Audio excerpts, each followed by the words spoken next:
বিপদ সকলের জীবনেই আসে, কিন্তু অনেক মানুষ বিপদ এলে ভগবানকে দোষারোপ করেন। বলেন যে আপনি আমাকে রক্ষা কেন করছেন না?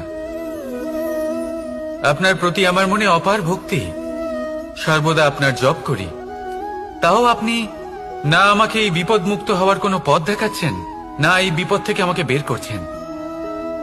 এবার এটা হলো আপনার ভাবনা, আপনার দৃষ্টিভঙ্গি। এবার আমি বলি সত্যিটা আসলে কি। সত্যি হলো এটাই যে ঈশ্বর সবসময় আপনার সাথেই আছেন, থাকবেন। দেখুন সেই বীজের দৃষ্টিভঙ্গির দ্বারা যে মাটির নিচে চাপা পড়ে আছে, তাকে পরিণত হতে হবে এক বিশাল সুন্দর বৃক্ষে।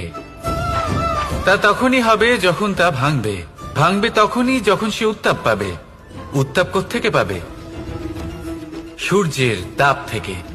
সূর্যের তাপ থেকে ধরিত্রীও বাঁচতে